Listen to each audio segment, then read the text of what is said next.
Hello student, welcome to my channel My Audio Classes. We will discuss about the chapter The Home is Not a Home Summary in Hindi. यह कहानी एक नए high school में शामिल होने के बाद लेखक के अनुभवों से संबंधित है। उसके सभी दोस्त एक अलग स्कूल में गए हैं और वह नए छात्रों और शिक्षकों के बीच बहुत अलग थलग महसूस करता है। वह अक्सर अपने पुराने स्कूल में शिक्षकों से मिलने जाती है और वे उसे अपने नए स्कूल में गतिविधियों में भाग लेने के लिए प्रोत्साहित करते हैं।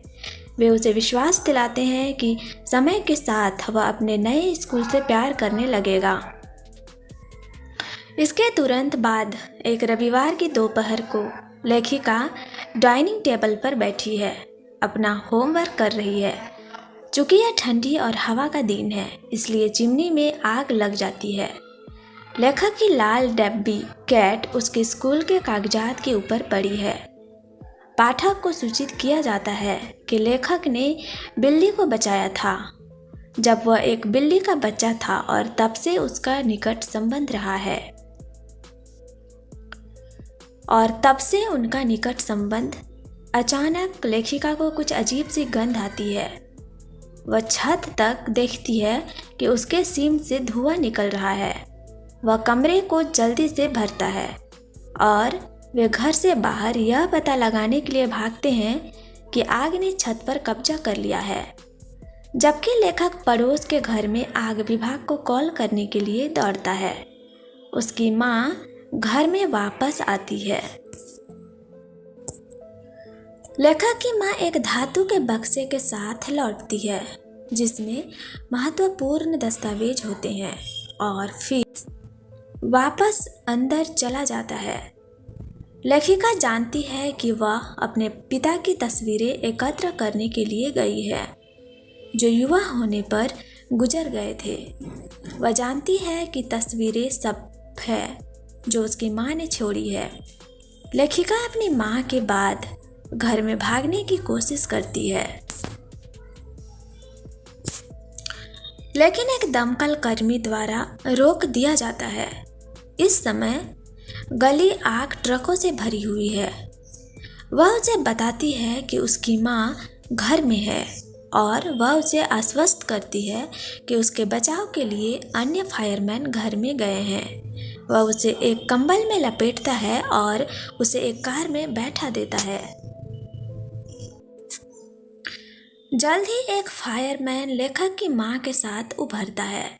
लेखक निश्चित होकर अपनी माँ के पास जाता है और उसे गले से लगा लेता है। उसे लगता है कि उस पल की खुशी हर समय उसकी माँ के साथ बहस करने और उससे घृणा करने से खत्म हो गई है। आग बुझाने में 5 घंटे लगते हैं और घर लगभग पूरी तरह से नष्ट हो जाता है। इस समय लेखक अपनी बिल्ली को याद करता है और महसूस करता है कि यह कहीं नहीं पाया जाता है। वह नुकसान की भावना से अभिभूत हो जाती है। अपने पुराने स्कूल, अपने दोस्तों, अपने पुराने शिक्षकों, अपने घर और अब अपने पुराने शिक्षकों, अपने घर और अब उसकी बिल्ली से। यद्यपि वह यह जाने बिना नहीं चाहती कि उसकी बिल्ली के साथ क्या हुआ। फायरमैन ने घोषणा की कि घर में जाना सुरक्षित नहीं है। इस प्रकार उनके द्वारा पहने जाने वाले कपड़े और फायरमैन द्वारा दिए गए कंबल के साथ लेखक और उसकी माँ रात बिताने के लिए अपने दादा दादी के घर जाने का रास्ता बनाते हैं। अगले दिन लेखक की माँ उसे स्कूल जाने के लिए मजबूर करती है। लेखक जाना नहीं चाहती क्योंकि वह बहुत शर्मिंदा है। उसने अभी भी वह पोशाक पहन रखी हुई है जो उसने पहले दिन पहनी थी और उसे अपनी चाची से टेनिस जूते उधार लेने पड़े थे। उसने आग में अपनी किताबें, अपना होमवर्क और अपना बैग खो दिया है। उसने आग में अपनी किताबें, अपना होमवर्क खो दिया है। वह बहुत ही आत्ममुक्त महसूस करती है क्योंकि वह जानती है कि इस सम्मिश्रण के बजाय यह घटना उसके गले में खराश की तरह चुभेगी। स्कूल में वह खोई हुई और पूरी तरह से बाहर महसूस करती है। वह स्कूल के बाद अपने पुराने घर में जाती है और वह देखने के लिए तड़प उठती है कि उसकी मां द्वारा बचाए गए केवल चित्र और दस्तावेज ही आग से बच गए हैं। एक बार फिर वह अपनी बिल्ली के लिए तरस रही है, क्योंकि दुख का समय नहीं है, क्योंकि उन्हें एक नया घर खोजने और स्कूल के लिए नए कपड़े खरीदने की ज़रूरत है। आखिरकार वे अपने पुराने घर के पास एक अपार्टमेंट किराए पर लेते हैं।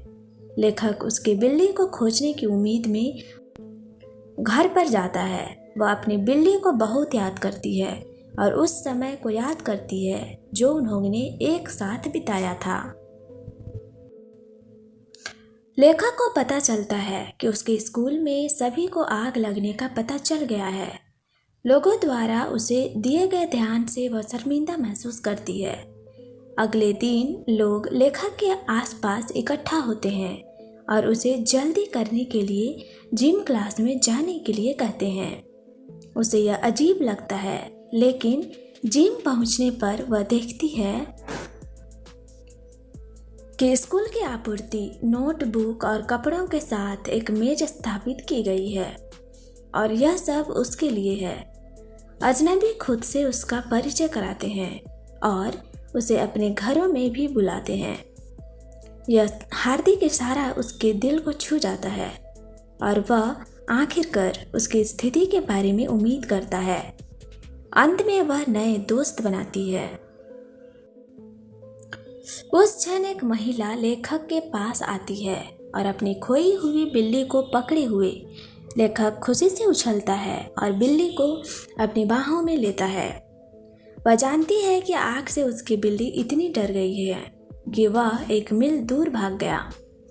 हालांकि बिल्ली के कॉलर पर मालिक का फ़ोन नंबर था, लेकिन आग में फ़ोन नष्ट हो गया था। इस तरह की महिला ने बिल्ली को अंदर ले लिया और अपने मूल मालिकों का पता लगाने का भी प्रयास किया। 1 महीने बाद लेखक अपने 2 नए दोस्तों के साथ अपने पुराने घर की साइट पर है। अपने घर को फिर से बनते हुए देख रहा है। उसे पता चलता है कि आग लगने की घटना के कारण वह अपनी असुरक्षाओं को तोड़कर अपने आसपास की अद्भुत चीज़ों और लोगों को गले लगाने में सक्षम थी। उसे पता चलता है कि घर की तरह ही उसके जीवन का भी पुनर्निर्माण किया जा रहा है और जो कुछ भी हुआ है उस पर प्रतिबिंबित करता है। तो उसे पता चलता है कि नुकसान और त्रासदी की भावनाएं जो वह संघर्ष कर रही थी कम होने लगी है। इसके बजाय उसे अपने द्वारा प्राप्त सभी आशीर्वादों के लिए आभार की भावना महसूस होती है। उसका जीवन, उसके नए दोस्त, एक अजनबी की दया और उसकी बिल्ली की पीड़ा उसे लगता है कि उसकी बिल्ली की तरह उसने भी। Thanks for watching and do like, share and subscribe my channel. Thank you.